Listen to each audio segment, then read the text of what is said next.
Resident Evil games have always had some type of extra content, be it a side story, like Separate Ways for Resident Evil 4, both original and remake, or the Mercenaries mode, which is in like 90% of the Resident Evil games at this point. Look at this dude.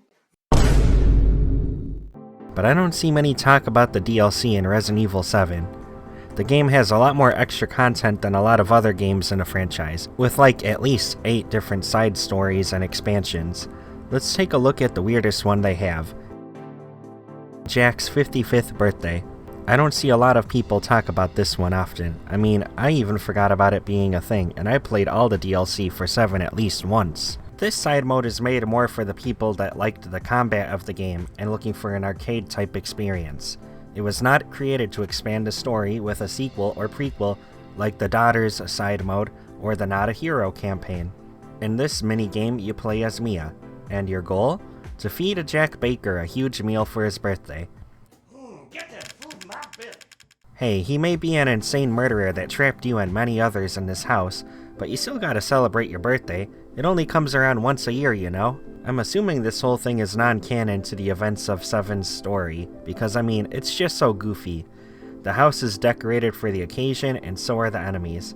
They all wear these little hats, and it's just so funny to me. And then there's Jack. Just look at him.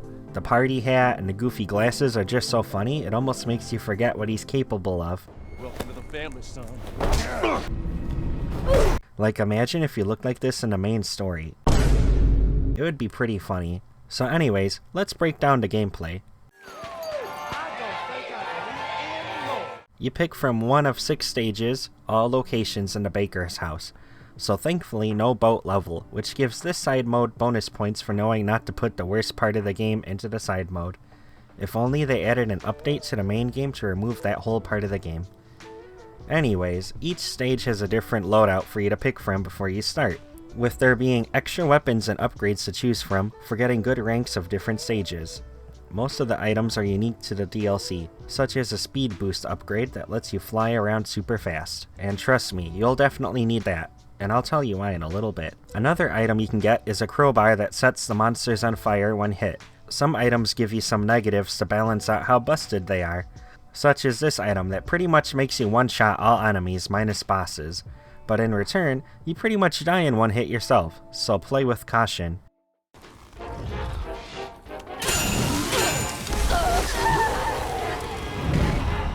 Oh, I got dead again. My favorite loadout was the speed boost crowbar and insta-kill items. I take a lot more with me, but these power-ups take up space. Hey, with great power comes great space being taken up. Bruh. So after you select your loadout, the real fun begins. In this game, you are tasked with finding food for Jack as fast as possible, and he wants a lot of it. He'd fit right in on YouTube with another popular YouTuber. You have a time limit on getting all of the food and drinks delivered to Jack, but they give you so much time it's almost impossible to fail by timeout. You're more likely to lose by getting jumped by these festive mold monsters. The real reason the game has a timer is because the game rewards you for being efficient on mapping your route around the different areas of the house, and your ability to take on monsters without breaking a sweat. Landing hits give you bonus time as well as defeating monsters. You get more time from killing a monster though, as hitting them will just give you back like 1 second. These time bonuses can be made even better by equipping the relevant items. There's one for powering up the reward for landing hits, and one for finishing off enemies. I only use the one for killing enemies because you get like a 12-second bonus for using it. Hey, that's pretty good.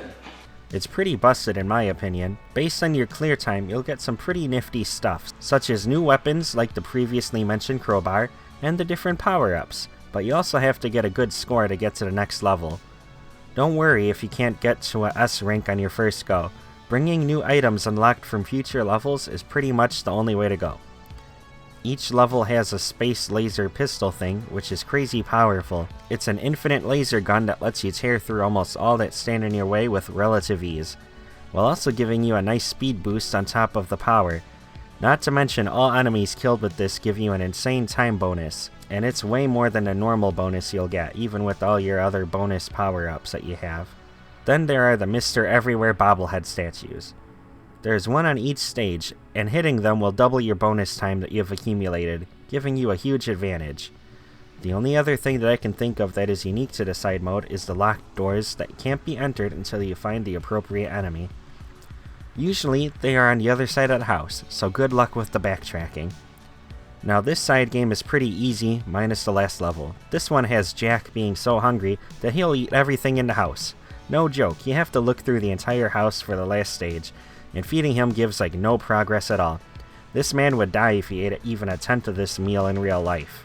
Now there's a good selection of food and beer for him to eat, but you won't get anywhere feeding him the foods without making them a little more fancy. You do this by combining stuff like spices or sugar with the regular meals in order to make more filling and delicious meals. You can feed him the sugar or spices by themselves, but he won't really like that too much.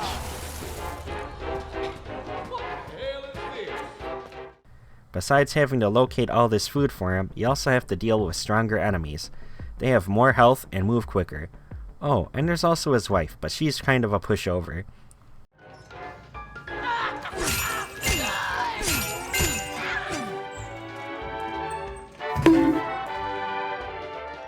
It was pretty funny actually. I failed to finish this one twice right when I had like one more plate to give Jack. I was losing it and was getting ready to make this video with the shame of knowing I couldn't even finish it, but a miracle happened. I won, but with an awful time bonus. So I won, but at what cost? Oh well, at least I can say I finished the whole side mode. So in conclusion, this whole DLC is just very wacky and goofy. The idea of a monster like Jack taking the time to celebrate his birthday like this was just too funny. Like imagine if this was how the house looked when Ethan came looking for his wife. Oh, and the fact that the best recipe in the game has you just coat some literal garbage of sugar on it is hilarious to me.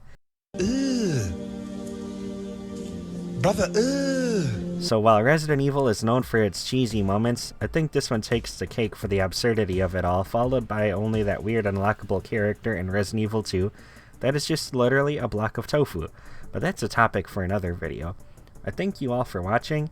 If you liked this video, you'll probably like this one too, so give it a look. Goodbye.